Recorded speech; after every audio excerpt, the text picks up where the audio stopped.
Hey everybody, welcome back.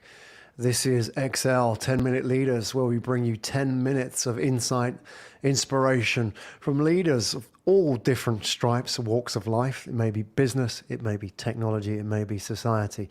Everybody's got a story to tell. So introducing you to my next guest today, BoDeans Sanders from the US, all the way on the other side of the planet to me. Good evening to you, sir. How's it going? Graham, thank you for having me. I appreciate it. I'm doing well tonight. All right, now we've got to ask this question because I think the answer's in plain sight here. Whereabouts are you from? And tell us a little bit about the story behind. Well, you can tell by my name, Bodine. I am from the South, born and raised in Jacksonville, Florida. And when you grow up in the South, and I write about this in my book, when you grow up in the South specifically, you can get a nickname for a good or a bad reason. You just hope you get it and it's a good reason because if it sticks, you could live with it the rest of your life. If it's a bad nickname, well, you got problems. So, Is yours a um, good nickname or a bad nickname? oh, it's a good nickname. All right. Absolutely. Absolutely. Yeah. Yeah. So, and then being a athlete, and you know this because sports is global, you can get and develop or create a nickname for yourself based on your play, right? On the Mm. field, on the court, on the ice, right? So there's two good reasons that I was able to acquire a good nickname. Tell us too. Hey, well, I was playing football in the eighth grade, and my mom would not allow me to play Pee Wee, Pop Warner, Little League sports. She allowed my brother to do it, and he was only 1 year older than me. And I guess I was her baby. So as a little chocolate morsel, I wasn't allowed to play sports. But my uncle, my mom was the oldest of her siblings. My uncle, I would just hound him for years after church or during the week. I would hound him about talking to my mom to get her to let me play sports. And finally, the summer of me starting my eighth grade year, back then we called it junior high, now they call it middle school. My uncle was a delivery driver for ice cream. He delivered ice cream to little convenience stores. And he'd stop by every day on his way home and give me a gallon of ice cream during the summer so I could eat to try to put on weight, right? Because I was thin, right?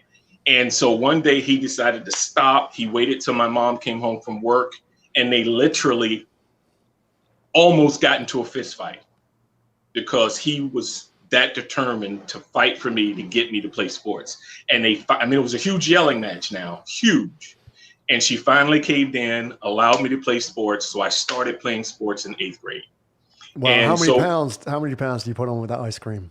oh, I probably put on like 10 to 15 pounds. I went from like 140 to like 165, 170, something like that.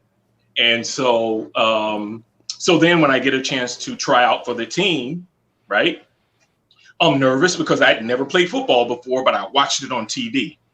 I studied football, right? I studied it.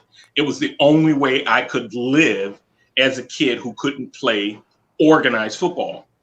And so when I get the opportunity to try out for the team, I start doing pretty well. And boom, there goes the opportunity to get a nickname. And Bodine stuck with me, and it's been there ever since. Yeah. All thanks to your uncle and the ice cream diet as well for giving you the head start in that. What an awesome story as well. We're going to talk about your book in a minute. I want to ask you questions that we ask all our guests here. So they're random questions popping up, different levels of difficulty. Why on paper should you have never been successful? Say that again. Why on paper, at least, should you have never been successful? Oh, absolutely. That's a great question. Well, as you know, again, born and raised in the South, in the segregated community, Hmm. right? Mom didn't allow me to play sports, so I was a late bloomer, right? I started out behind the eight ball, so I had to basically overwork everybody once I started to play because I had to catch up, right? So then in high school, I get switched from the position I loved playing to a position that would not allow me to get a scholarship. But the Hmm. coach asked me to change positions because the team needed me. I was the tough guy on the team. So they needed me to move positions in order to win. So I didn't get a scholarship to college because I was playing out of position. Hmm. And so when you think about that history, me ending up in college playing football and graduating from one of the best schools in the country, Villanova University, most people would say, wow, it should have never happened. Yeah, he done good, the boy. Fantastic. Well, you've got the book coming out. You've authored a new book, and this is the segue question to that. You're going to be speaking at TED. What are you going to talk about?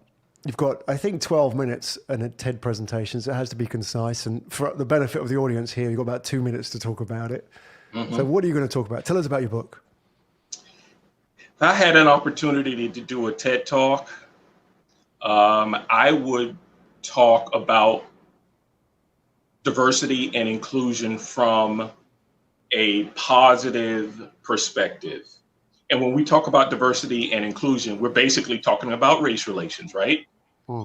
And you know, we are here in America are having a reckoning on race, but I think we're also having a conversation or conversations or dialogue or debates around the world, right? Based on George Floyd and what happened last year. Mm. My conversation, my talk, and I wouldn't preach because I'm not a preacher, I'm not a pastor, and I'm not a pope.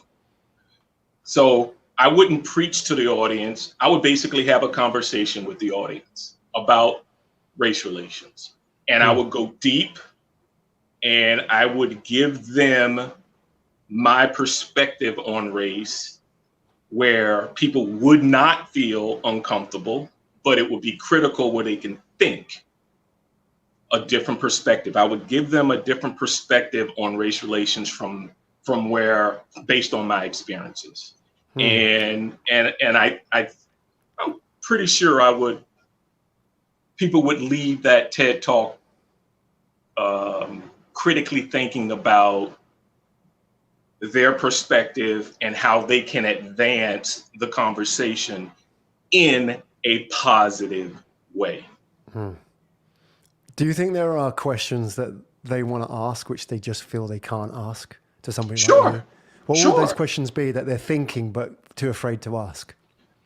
How do you start a conversation across racial lines without insulting someone Hmm.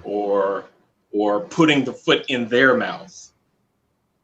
And it's not just our white brothers and sisters feel that way. A lot of Hmm. our black brothers and sisters feel that way as well. A lot Hmm. of people feel that way. Graham, I learned this during my development while I was writing. I reached Hmm. out to a lot of my friends from college, right? And you'd be surprised of how many black brothers and sisters, white brothers and sisters, classmates, right, who were afraid to have a conversation with me. Hmm.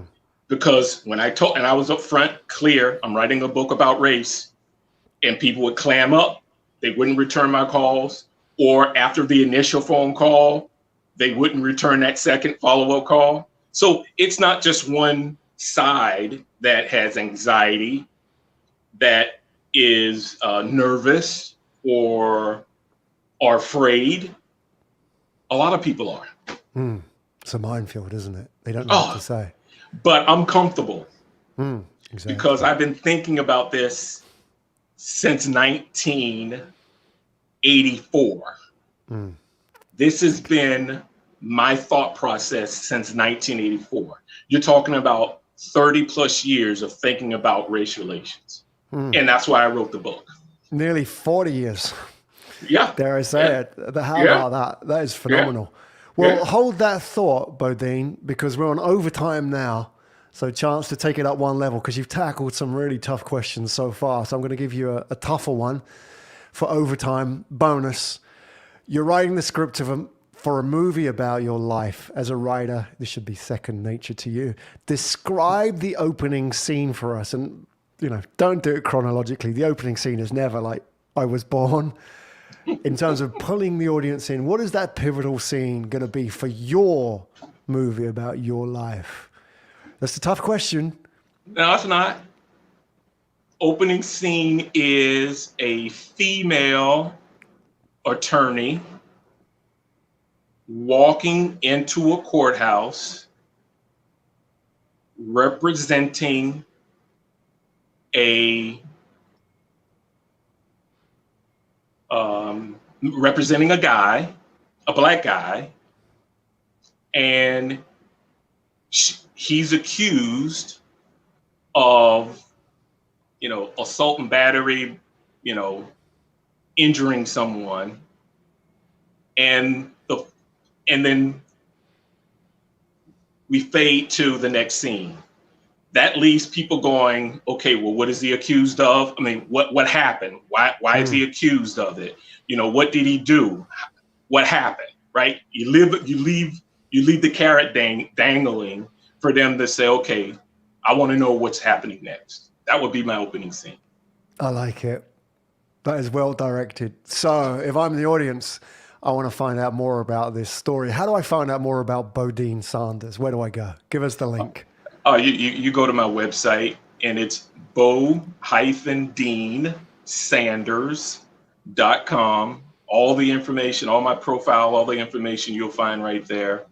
And if you want to order a book, you can click on the book page. You want to find out some of my media appearances, you could click on media. But my website has it all.